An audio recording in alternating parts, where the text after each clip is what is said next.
Imana yambwiye ngo mbwire abanyarwanda ngo musengere igihugu cy'u Rwanda, mutakambira Imana igira icyo ikora. Ikindi Uwiteka ntuma ku banyarwanda, irambwira ngo hagiye kugwa imvura nyinshi.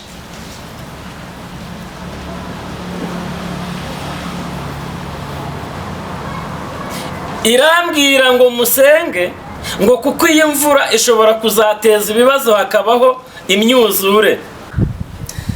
Imana ibaho umugisha cyane. Ikindi Imana yantumye mu itorero rya Batsinda, ADPR Batsinda,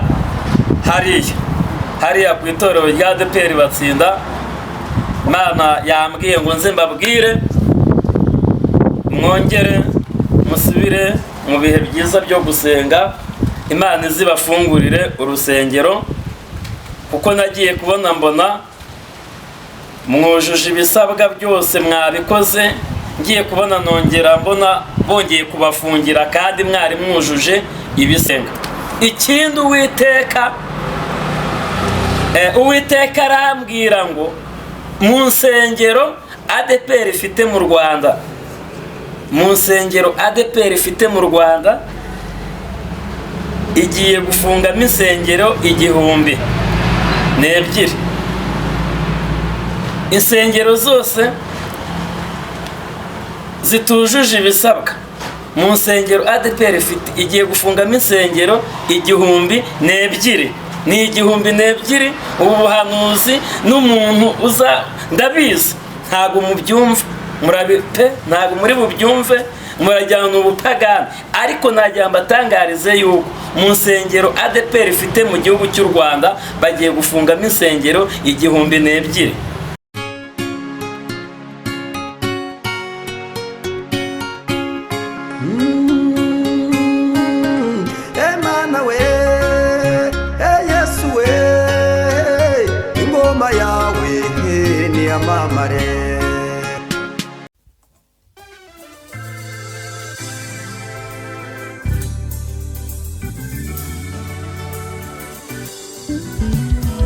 Siribi Studio ni igisubizo cyawe. Bahanzi, baririmbyi, namwe makorari mwifuza gukoresha indirimbo zanyu muri studio, ni mugane Siribi Studio tubakorere neza audio na video. Wifuza gukora live recording cyangwa se live, tugane tubigufashemo. Wowe ufite ubukwe ukaba ukeneye abagufatira amashusho n'amafoto yabyo neza, ntugire impungenge, gana Siribi Studio. Ibiciro byacu ntabwo bikanganye. Dukora mu mujyi wa Musanze ndetse no mu mujyi wa Gisoro muri Uganda. Akarusho kandi ku baririmbyi ushaka gukora indirimbo 3 wongezwa iya 4 ku buntu. Ukeneye ibindi bisobanuro hamagara 0788 97 81 24. Siribi Studio ni igisubizo cyawe. Reka tubasuhuze kandi tubifurize amahoro y'Imana aho muherereye hose, abari mu gihugu cy'u Rwanda n'abari hanze yacyo mwese nimugubwe neza aho dukurikiye waba uri hose, bitewe na situation ndurimo. Nimba wabaye kandi kurira kwararira umuntu ariko mu gitondo impundu zikavuga. Uyu munsi none twakiriye umukozi w'Imana, umuhanuzi w'Uwiteka Imana. N'ubwa mbere tumwakiriye aha ngaha, reka mbasabe kugira ngo abasuhuze. Murakoze cyane. Amazina yanjye nitwa Prophète Etienne, umuhanuzi w'Uwiteka. Yego, Prophète Etienne, reka musabe kugira ngo mbere yuko dutangira ikiganiro cyacu banze usenga Imana.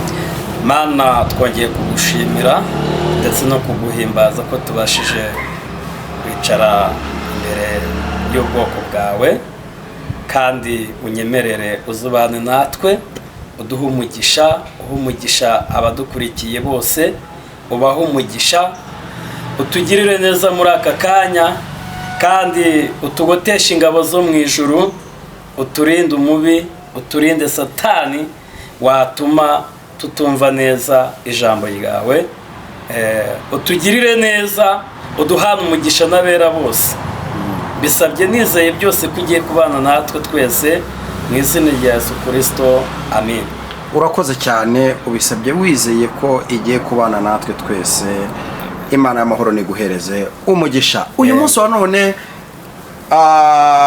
uvuga ko uri umuhanuzi, cyangwa se mu makuru mfite ni uko uri umuhanuzi. Ese icyo Imana igutumye kuza kubwira abantu ni ikihe, kandi kizatuma kizamamara ariko ntigitume ugaruka kuvuga ko wabeshye? Imana ibaho umugisha cyane kumpa umugisha hano. Imana iguha umugisha cyane kumpa ikaze hano. Yego. Mfite ubuhanuzi Imana yampaye bw'itorero ADEPR. Nararyamye ngiye kubona mbona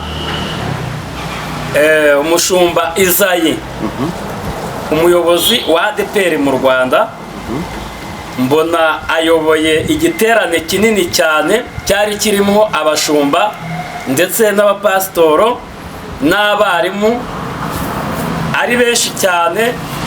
Ngiye kumva numva Izayi aravuze ngo ubu ngubu ngiye kugabanya abakozi mu itorero rya ADEPR. Ubwo ako kanya mbona abantu bose bari bateraniye aho ngaho, ubwo niba abashumba n'abapasitoro n'abarimu b'itorero, mbona ntago babyumvishe kimwe. Ako kanya mbona Izayi aravuze ngo hoya, ngo ngiye gukuramo abantu bagomba gusanga ba basaza bicaye hariya bagiye mu zabukuru hariya. Mbona umwe muri bo w'umushumba arahagurutse aravuga ngo ariko nta bantu dufite bari buzuza imyaka yo kujya mu zabukuru. Ngiye kumva numva ijwi ry'Imana rirambwiye ngo mbwire Izayi ngo asigeho gufata abantu Imana yatoranyije akabajyana mu zabukuru imyaka itageze. Izayi usigeho kujyana abantu mu zabukuru batarageza imyaka yo kujya mu zabukuru. Imana irambwira ngo uraramuka ukoze icyo kintu, abo uri bushyire inyuma murajyanayo.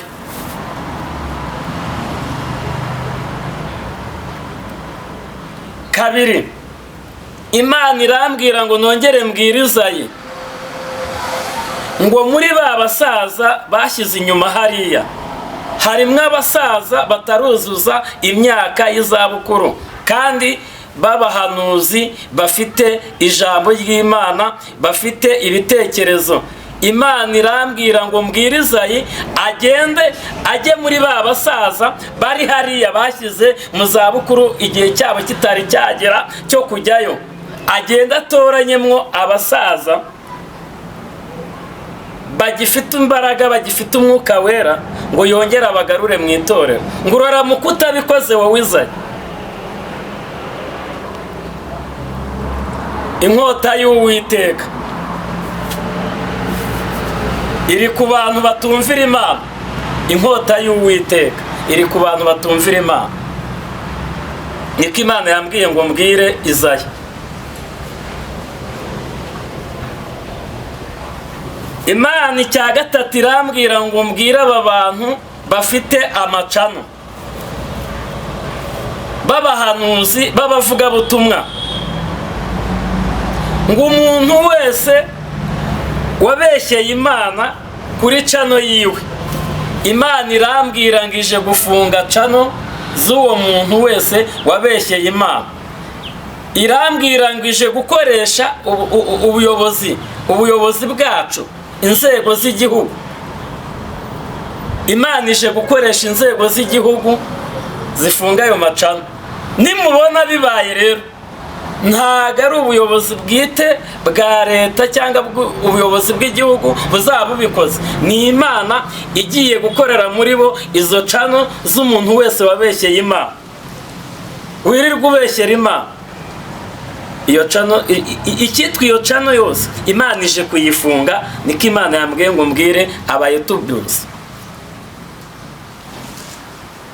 Imana ije gufunga izo cano zose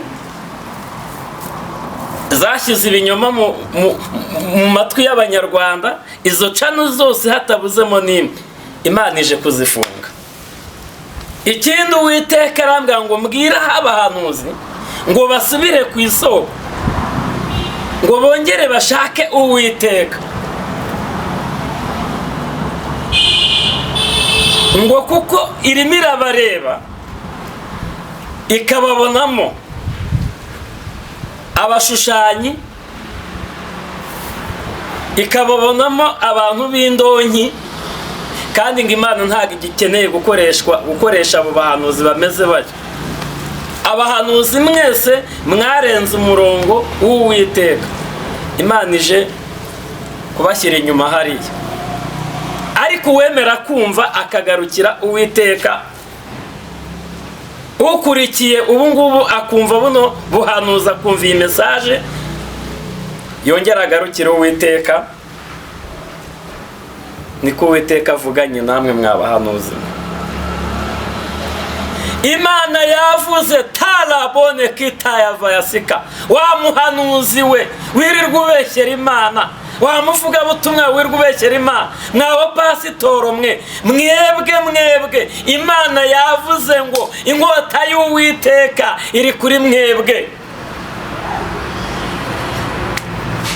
Niko Uwiteka yavuze, mugarukiraho. Stop. Imana ibaha umugisha. Ikindi Uwiteka ntuma ku Banyarwanda,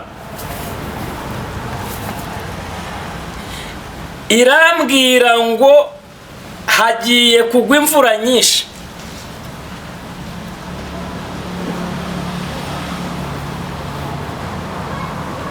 Irambwira ngo musenge, ngo kuko iyi mvura ishobora kuzateza ibibazo hakabaho imyuzure. Buri muntu wese asenge uyu mwuzure cyangwa iyi mvura Imana iyisubike.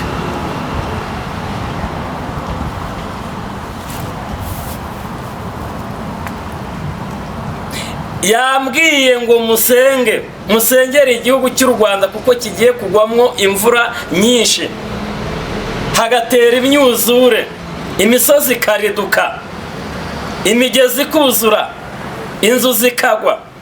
Imana yambwiye ngo mbwire Abanyarwanda ngo musengere igihugu cy'u Rwanda, mutakambira Imana igira icyo ikora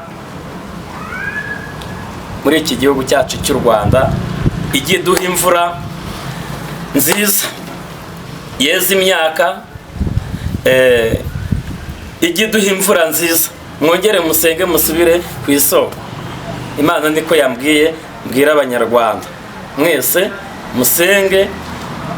Ukurikiranye ubu butumwa wese ntubwihererane, ububwire n'undi wese yinginga Imana iduha imvura yeza imyaka, ya yindi yeza imyaka ikera, igihugu cyacu kigire ibigega. Imana ibaha umugisha cyane, kandi amahoro y'Imana abane namwe. Kandi ni ukuri Imana ibishimire umuntu udukurikiranye wese, ukurikiranye ubu butumwa butambutse. Imana imuhe umugisha, Imana imushyigikire, Imana imugwirize imvura y'urujojo, Imana imuhe kweza. Ndavuga abahinga, kuko i Kigali ntiduhinga ariko turya ibivuye mu mirima. Imana igusha imvura hariya mu murima wawe weze. Imana iturinde imyuzure, Imana ibaha umugisha. Imana ibaha umugisha cyane. Ikindi Imana yantumye mu itorero rya Batsinda, ADPR Batsinda, hariya ku itorero rya ADPR Batsinda. Imana yambwiye ngo nze mbabwire mwongere musubire mu bihe byiza byo gusenga, Imana izibafungurire urusengero, kuko nagiye kubona mbona mwujuje ibisabwa byose mwabikoze. Ngiye kubona nongera mbona bongeye kubafungira kandi mwari mwujuje ibisabwa. Imana yambwiye rero ngo hariho amananiza menshi bashobora kubashyiraho, bakongera bakabafungira kandi iby'ibanze mwari mwabikoze. rero Imana yambwiye ngo mwongere musubire mu buryo bw'amasengesho musenge, mwongere musubire mu buryo bw'amasengesho musenge kugira ngo Imana izibafungurire urusengero mirere na mirere, ibafungura urusengero ibihe byose. Badiyakoni, bashumba, baririmbyi, mwese bibatsinda, abakristo mwese bibatsinda, musengere urusengero rwa ADEPR batsinda. Baririmbyi, badiyakoni, bashumba b'itorero bashumbye ADEPR batsinda. Bakristo mwese, basore, bakobwa mwese, mwongere mushyire hamwe musenge, musengera itorero rya ADEPR batsinda. Kuko nagiye kubona mbona murafunguye ariko barongera barafunga, bongeye bararufunga, kandi nabonaga iby'ibanze mwari mwabikoze. Rero musenge, niko Uwiteka yambwiye ngo mbabwire musenge. Imana yambwiye ngo mbabwire musenge, mushyire hamwe musenge, kuko intwaro ngo musigaranye nta yindi ni ugusenga. Ikindi Uwiteka arambwira ngo mu nsengero ADEPR ifite mu Rwanda, mu nsengero ADEPR ifite mu Rwanda igiye gufungamo insengero 1002. Insengero zose zitujuje ibisabwa, mu nsengero ADEPR ifite igiye gufungamo insengero 1002. Ni 1002. Ubu buhanuzi n'umuntu uza ndabizi ntago mubyumva, murabipe ntago muri bubyumve, murajyana ubupagani, ariko najya mbatangarize yuko mu nsengero ADEPR ifite mu gihugu cy'u Rwanda bagiye gufungamo insengero 1002. 1002 Imana yambwiye ngo ije kuzifunga. Rero nta kintu mwakora niyo mwakwiyiriza iminsi 40, niyo mwasenga iminsi 300 cyangwa mugasenga iminsi 1000. Izi nsengero 1002 ntago zigomba kuzafungurwa, bazikuye ku ikarita y'insengero za ADEPR ifite mu Rwanda. Izo nsengero Imana irazifunze, ntacyo mwakora ngo izi nsengero zifunguke. Niko Imana yambwiye. Imana irambwira ngo nta kintu mwakora ngo izi nsengero 1002 za ADEPR zifungurwe, zo zivuye ku ikarita, zivuye ku ikarita. Izi nsengero zivuye ku ikarita ADEPR ifite mu nsengero n'iki gihugu.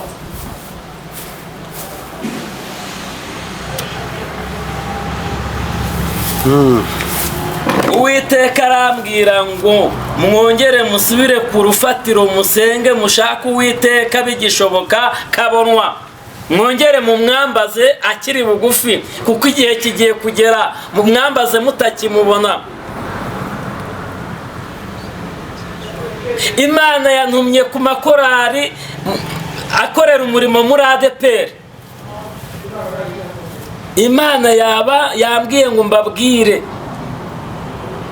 ngo ibintu byo kwirirwa mu Rwanda, ibintu byo kwirirwa muhangana, ngo irabihaze, irabirambiwe. Hari amakorari mu itorero rya ADEPR ije gukuraho, ije gusesa, ngo kubera ubupagani n'imirwano mufite mu murimo wayo.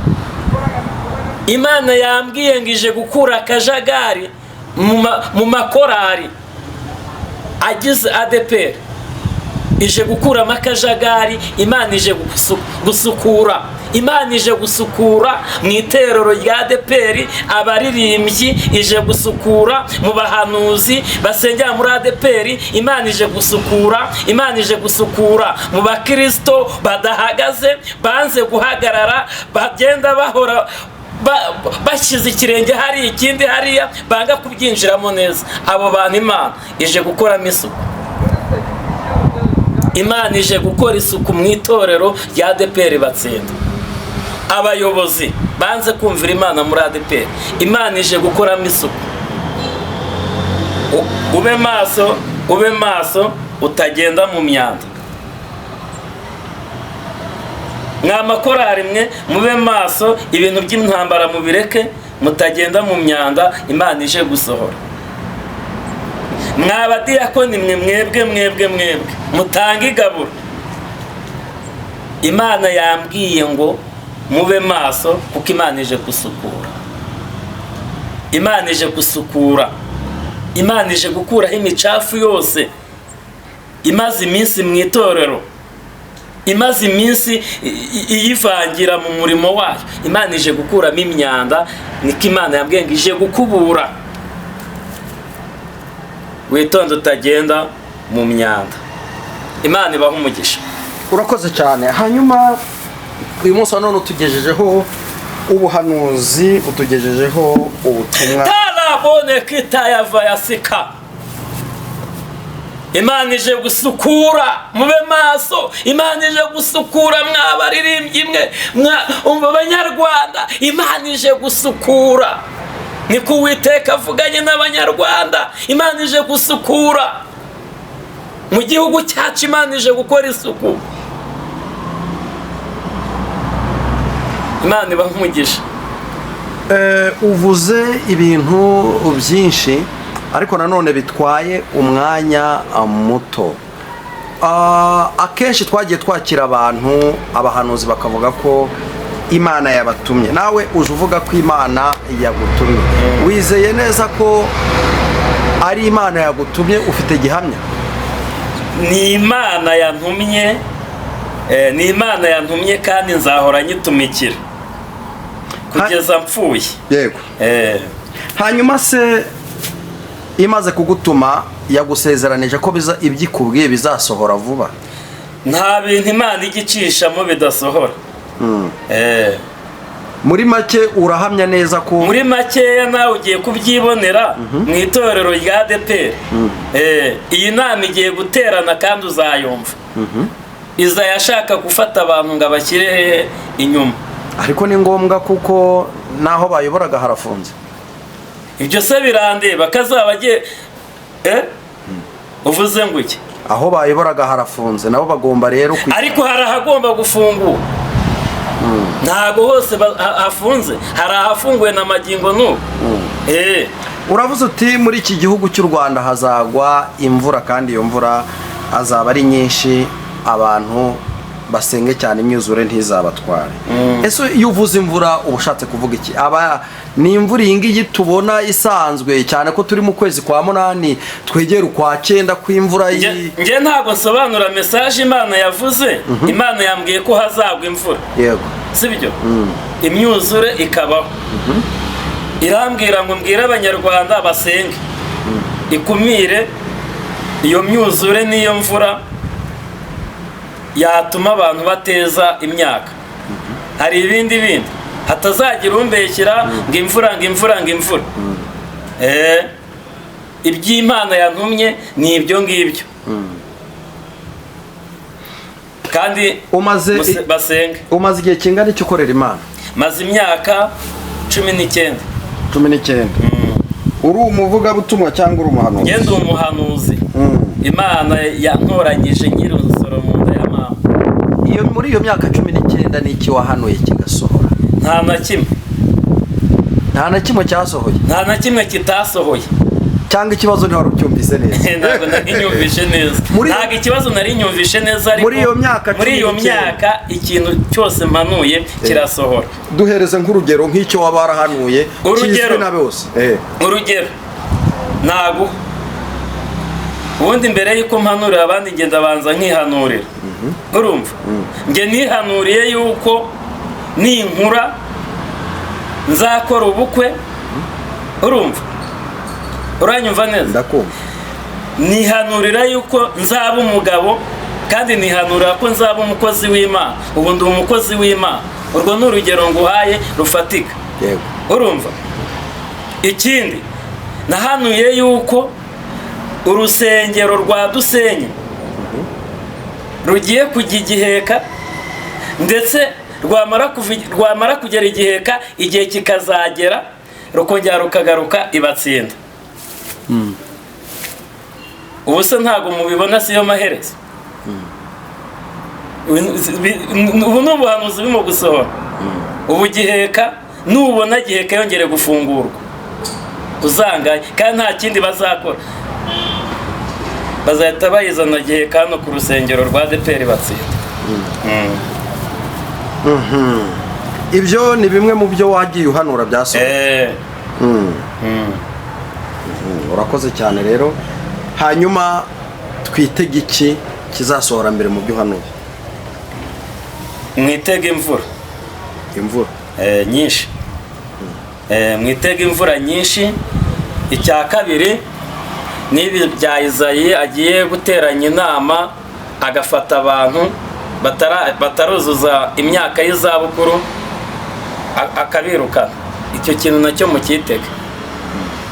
Icya gatatu ni ko ugiye kubona mu gihugu cy'u Rwanda haba ububyutse budasanzwe. Mu banyarwanda hagiye kubaho ububyutse budasanzwe, bagiye gusenga, kandi ugiye kujya ubabona muri stade basenga, abanyarwanda basenga, bahuriye hamwe basenga, basaba Imana ku cyo bashaka kugeraho. Ibi bintu nubona bidasohoye uzaza ushaka umbwira ati ntabwo uri umuhanuzi. Ubu abanyarwanda bagiye gusenga, abanyarwanda bagiye gusenga n'amasengesho batasenze, n'utasengaga agiye kwiga gusenga. Ibi bintu nubona bidasohoye uzaza ushaka. Ndumva bikomeye, ariko reka tubitegereze. Ubuhanuzi bwemerwa busohoye, kandi n'umuhanuzi yemerwa ariko ibyahanuye bisohoye. Kuko abenshi baratubeshya, abenshi baradutekinika, bakatubwira ibyo bikuriye mu mitwe yabo. Niyo mpamvu mumva ndi kugerageza si ukurwanya umwuka w'Imana. Niyo mpamvu mumva ndi kugerageza kukubaza utubazo tumwe na tumwe. Uragira uti imvura yo irihuse, iraguye, kandi turi mu kwezi kwa munani, turegera ukwa cyenda. Nta gihe cy'imvura kiragera. N'ubundi dusanzwe mu kwa cyenda imvura igwa. Sinzi n'ukuntu abantu bari buze kubyumva nk'ubuhanuzi, kandi imisozi igiye gutenguka bitandukanye n'uko byagenze mbere. Imyuzure igiye kuba bitandukanye nk'uko byabaye. Urumva? Umuntu yakora iki kugira ngo azarokoke iyo myuzure? Ikintu umuntu yakora, cyangwa ikintu abanyarwanda twakora, tugasenga. Umuntu wese ahari agasenga, n'utasengaga agasenga, tukinginga Imana tukareba ko hari icyo yakora. Urumva? Erega buriya hari ikintu cyitwa abahanuzi. Kera babitaga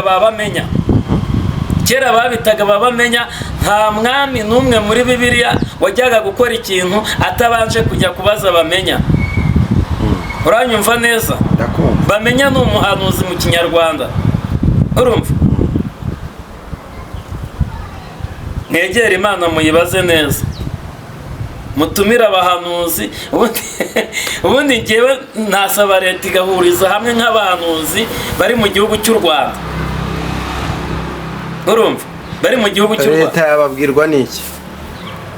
Ubona yababwirwa n'iki? Ubu se uwafunze insengerejeho ndavuze ati uwitwa umuhanuzi wese duhure kuri sitade i Remera. Simbizi, bumve yenda ubusabe bwawe, ariko ni ikintu kigoranye cyane ko bamwe bakunda kuvuga ngo ni abahanuzi, ariko mu by'ukuri mu nyuma tukazabona ko atari abahanuzi. Ariko ntabwo ari ukugupinga. Imana yahamagaye, ntabwo ari ugupinga ko umaze guhanura. Nzahanura nongere mpanure, mwabyumva mutabyumva, nta nubwo tubikora kugira ngo mutwemere, cyangwa ntago tubikora kugira ngo tubemeze. Twebwe twahamagawe n'Uwiteka. Umuntu utarahamagawe n'Imana, uwo nguwo wagiye guhura n'ibibazo. Ntago ndi kumwe nawe, ariko njye narahamagawe ku giti cyanjye. Ibyo nakoze nzabibazwa, kandi umuntu wese azabazwa ibyo yahanuye. Nanjye ibyo nahanuye nzabibazwa. urankurikiye neza? Imana ibampera umugisha, ariko muhanure muzi ko ari Imana yavuganye namwe ko. Urakoze cyane, reka tugushimire ku mwanya wawe waduhaye, yenda n'ubutaha nitugukenera tuzaguhamagara. Reka ngusabe kugira ngo utambutse nimero yawe ya telefone kugira ngo wakenera ibindi bisobanuro abe yagusobanuza cyangwa se wakenera gusengana nawe abe yakubona mu buryo bworoheje. Imana ibaho umugisha cyane. Nimero yanjye ni 0780 5048 waba ufite icyifuzo icyo ari cyo cyose ndagisengera, kandi Imana igikorana nanjye imirimo n'ibitangaza. Uko waba umeze kose, waba urwaye mu nda, yaba ari karande, ndazikubita zikigirayo. Karande ndazikubita nkazicyaha mu izina rya Yesu Kristo w'i Nazareti. Aba bana n'ubumuga barahaguruka, nabonye impumyi zihumuka, nabonye abarwaye indwara zigenda. Rero umpamagare dusengane nta kibazo, n'ibindi byifuzo byose waba ufite twasengana, kandi Imana igibasha gukora. Karibu nisengesho. Mana, turagushimiye ko wabanye natwe muri iki kiganiro, kandi ngushimiye yuko utugiriye neza. Ubutumwa bugende bugere ahantu hose ku isi hose, abadiaspora ubutumwa bugira aho bakura naho bageza, ndetse abanyarwanda bari mu mpera z'isi, isi yose ubutumwa bugire umumaro mu mitima ya benshi. Kandi Uwiteka Nyiringabo Imana, nsabiye umugisha uwo ari we wese udukurikiranye muri aka kanya. Komeza gutanga umugisha mu gihugu cyacu cy'u Rwanda, mu itorero, mu matorero yose utanga umugisha, mu miryango yacu, mu nshuti zacu, mu buyobozi bwacu bw'igihugu, ahantu hose uhagera utanga umugisha mu izina rya Yesu, amen. Urakoze cyane wowe warudukurikiye. Nimba utarakora subscribe, ukora subscribe. Ibisigaye Yesu Kristo aduhane umugisha. Shalom.